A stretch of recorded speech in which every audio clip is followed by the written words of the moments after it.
पूर्ण विराम लगाने की जरूरत है।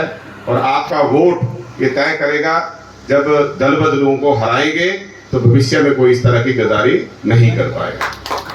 दूसरा मैं कहना चाहूंगा, क्योंकि ये बीजेपी और कांग्रेस का भी जो है चुनाव नहीं रहा, हम बड़सर की ही बात कर लें। बड़सर में यहाँ बीजेपी के 3 मुख्य नेता हैं।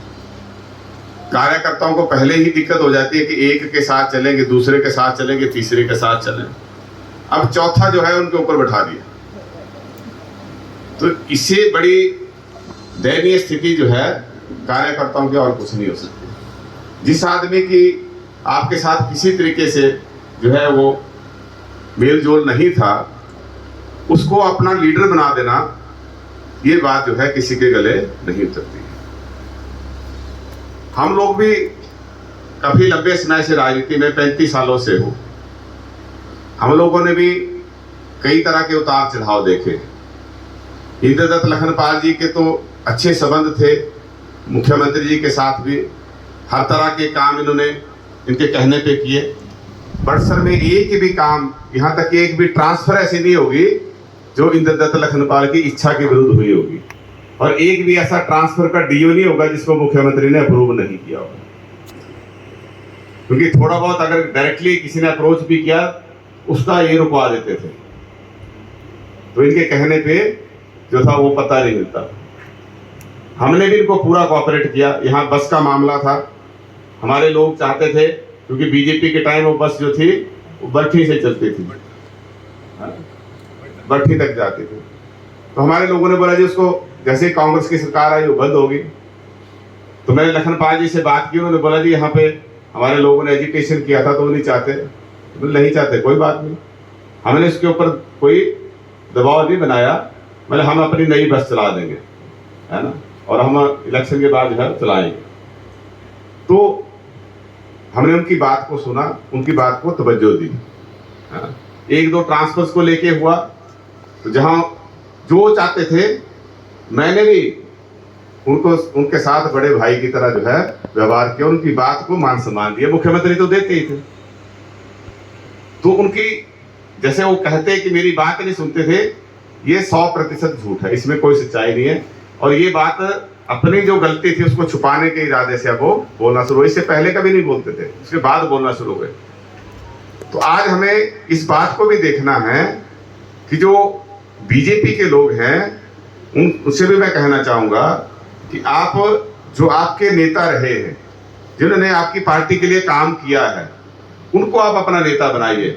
जो ये आपको पैराशूटी जो आपको टिकट देके आपका नेता बनाने की कोशिश हो रही है, उसको आप रिजेक्ट करो, है ना, वो आपके नेता नहीं हो सकते। ये तो बड़सर के लोगों की दरिया दिली थी कि जिन्होंने 2012 में इंद्रदत्त लखनपाल जी जब टिकट लेके आए, उसी के आधार पे उसके साथ खड़े हो गए। इससे बड़ा मान सम्मान कुछ नहीं हो सकता। 2012 से पहले यहाँ सुभाष डटवालिया जी ने तो छोटे मोटे कोई ना कोई काम किए होंगे इलाके में, पंचायत प्रधान रहते वो किए होंगे, बीडीसी मेंबर रहते किए होंगे, जिला परिषद मेंबर रहते होंगे। 2012 से पहले इंद्रदत्त लखनपाल ने तो किसी को पानी का गिलास भी नहीं पिलाया होना, फिर भी लोगों ने जो है उनको विधायक बनाया, है ना। इतनी बड़ा जिसको मान सम्मान प्यार आदर दिया, उस व्यक्ति ने जब ये काम किया तो बड़सर के बारे में नहीं सोचा और अपने निजी जो हित थे वो उनको साधते हुए जो है इतना बड़ा गलत कदम उठा दिया। आज एक संदेश देने की जरूरत है भविष्य की पीढ़ियों के लिए भी, ताकि भविष्य में भी कोई ऐसा गलत काम ना करे। प्रजातंत्र में सरकारें बनती हैं, सरकारें चेंज होती हैं, लेकिन वो अधिकार जो है लोगों के पास रहना चाहिए, लोगों के वोट से होना चाहिए, ना कि दल बदल के जरिए होना चाहिए। अगर फिर भी किसी का मन नहीं करता तो रिजाइन करे, चुनाव लड़े, उसके बाद जो फैसला करना करे। लेकिन विधायक या सांसद किसी पार्टी के चुने गए हैं, उनको ये इजाजत नहीं देता है कानून की वो दूसरी तरफ जाके खड़े हुए हैं।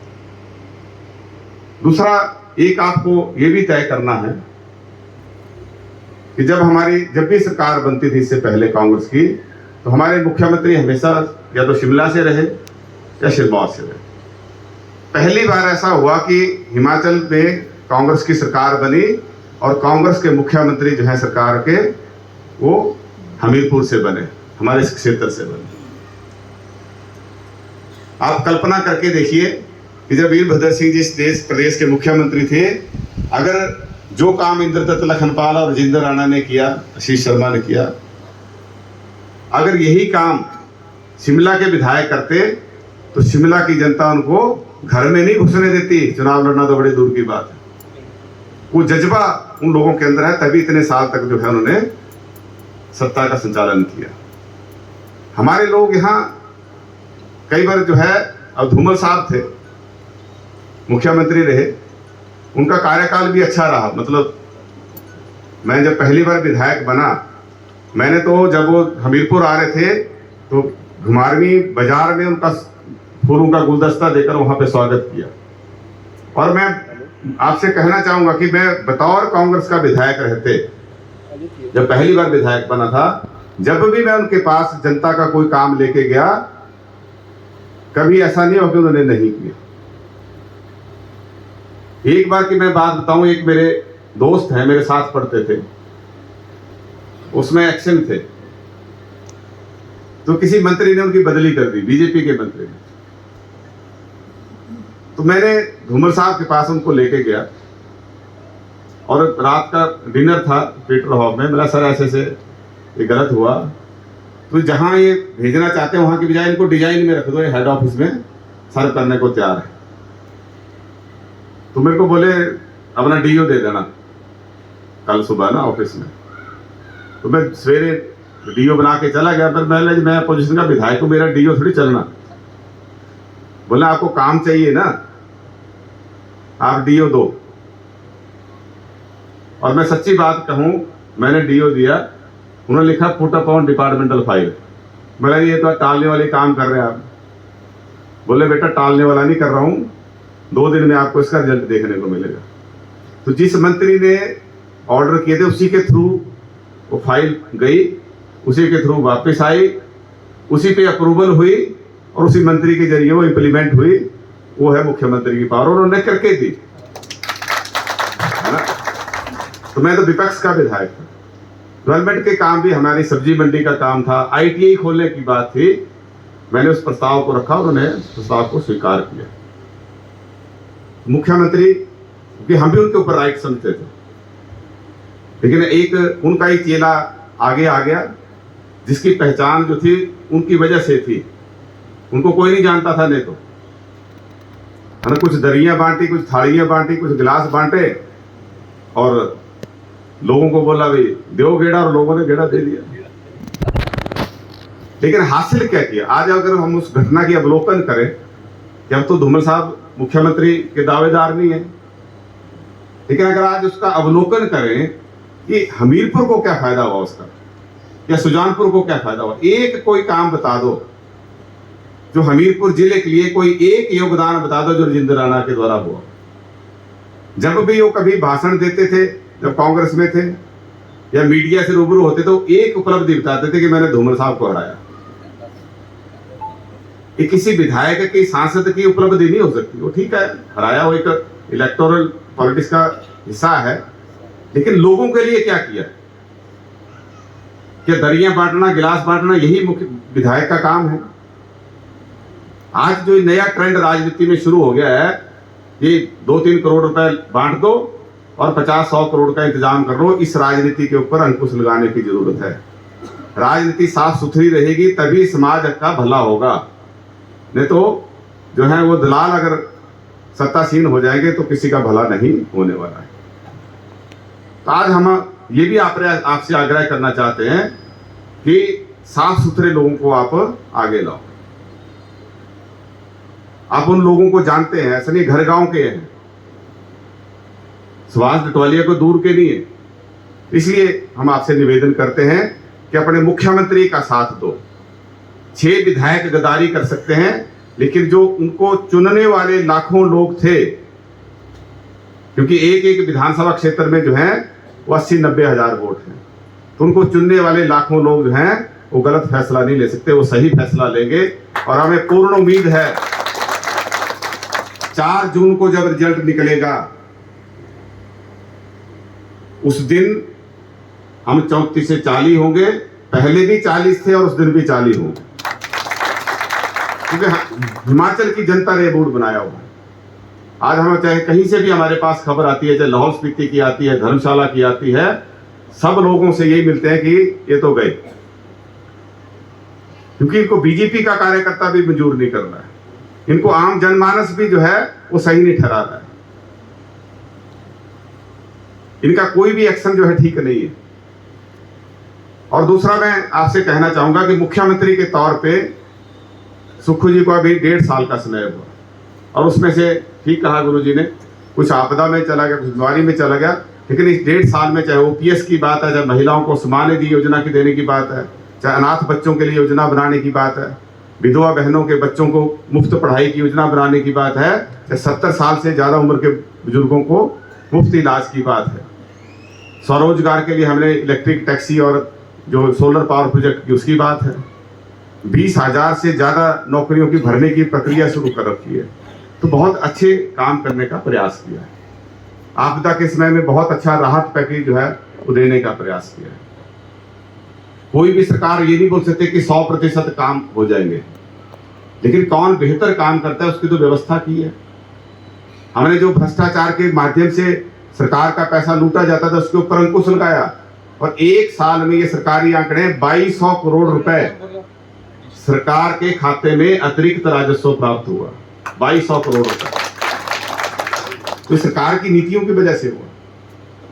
तो हम आपसे ये निवेदन करते हैं कि 3.5 साल का समय अभी बाकी है, 3.5 साल, क्योंकि 5 साल के लिए सरकारें बनती हैं, 1.5 साल हो गया, 3.5 साल बाद हम अपना लेखा जोखा आपके सामने रखेंगे, हिमाचल की सरकार आपके सामने रखेगी, यहाँ के विधायक जो है अपना लेखा जोखा उसमें आपके सामने रखेंगे। फिर जो आपके समझ में ठीक आएगा वो आपने फैसला लेकर, अगर लगेगा कि हमने बेहतर काम किया है तो हमारी सरकार रिपीट होगी, नहीं होगा तो जिसको आप बनाएंगे उसकी होगी, लेकिन वो फैसला जनता का होना चाहिए, आपके वोट के माध्यम से होना चाहिए, ना कि विधायकों को खरीद फरोख्त करके होना चाहिए। तो आखिर में मैं आपसे 2-3 बातें और कहूंगा कि एक तो जो इस क्षेत्र की डिमांड थी बड़े लंबे समय से, उस डिमांड को जो है कांग्रेस पार्टी ने, मुख्यमंत्री जी ने सम्मान दिया है यहां से कैंडिडेट बनाकर। अब उस सम्मान को बरकरार रखना आपके हाथ में। आप सिर्फ एक वोटर की भूमिका में ना रहें, आप एक कार्यकर्ता की भूमिका में आए, एक समर्थक की भूमिका में आए, और अपने साथ साथ उन सब भाई बहनों से आप संपर्क करें जो जिनके साथ आपकी जान पहचान है, आपकी रिश्तेदारी है। अभी हम बरसर वाली साइड में भी जब जाते हैं तो हमारी बहुत सारी माताएं बहनें मिलती हैं जो बोलती है कि मेरा मायका डटवाल है, डटवाल में मेरे मायके, हम सुभाष डटवालिया के साथ। वो भावना आपको सब में जागृत करनी पड़ेगी, तब बात बनेगी। हमारे विपिन डटवालिया जी भी उम्मीदवार थे, तो मैं इनको भी धन्यवाद देता हूं। जब मुख्यमंत्री जी ने इनसे पूछा कि अगर आपको टिकट नहीं मिलेगा तो किसको मिलेगा, तो उन्होंने भी बोला कि सुभाष डटवालिया जी को दे। ये जज्बा बहुत कम लोगों में होता है। मैं तो आदमी बुलाया कि पहला नंबर भी मेरा, ने दूसरा नंबर भी मेरा है ना, तो उन्होंने बोला पहला नंबर तो अपना है, ठीक है, सबका कहता है, लेकिन अगर मेरा नहीं होता है तो सुभाष डटवालिया को देते हैं। तो डटवाल क्षेत्र के लिए इनका भी योगदान।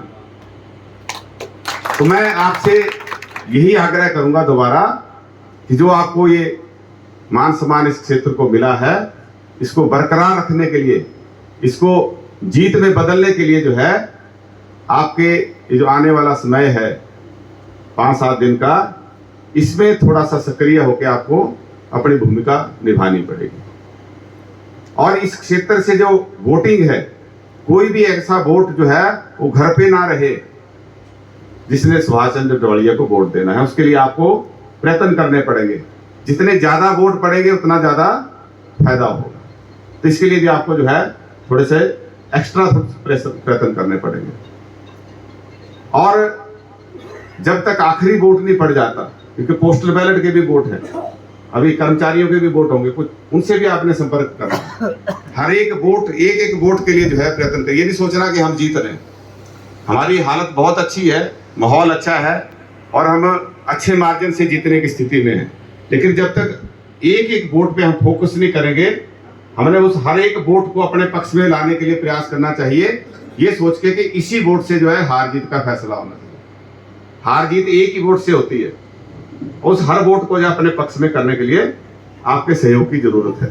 तो ये भी बहुत ज्यादा हमें आपसे अपेक्षा है।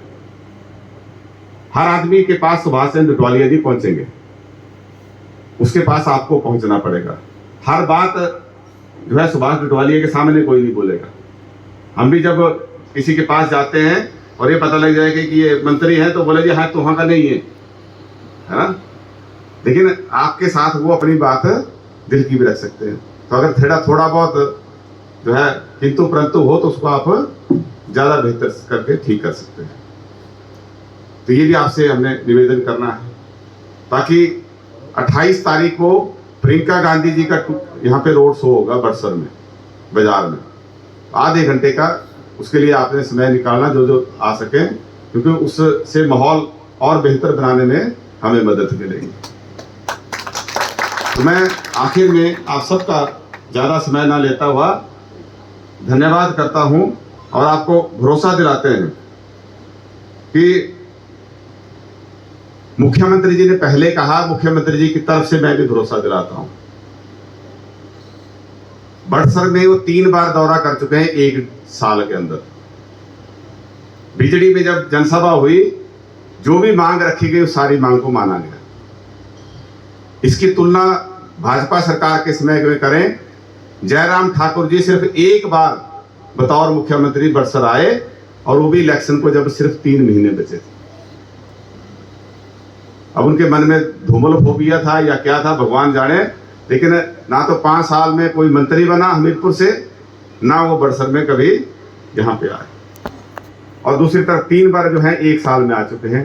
अभी मुख्यमंत्री जी ने भरोसा दिलाया है कि अब इस बार जो है सुभाष डोटालिया के सामने भी बोला कि मेरे पास कोई सीधे तौर पे भी अपना काम कराने आएगा तो मैं सीधे तौर पे भी उसकी बात सुनूंगा। पहले की तरह व्यवस्था नहीं रहेगी कि यहाँ के विधायक जो थे वो मुख्यमंत्री को भी दबाव बनाते थे कि भाई ये मेरे कहने बगैर काम नहीं होना चाहिए। अब जो भी आएगा उसको बात को सुना जाएगा। इस तरह की व्यवस्था आने वाले समय में होगी। आपको एहसास होगा कि आपके जिले का मुख्यमंत्री है। हम सब लोग भी मुख्यमंत्री किसी काम कराते हैं।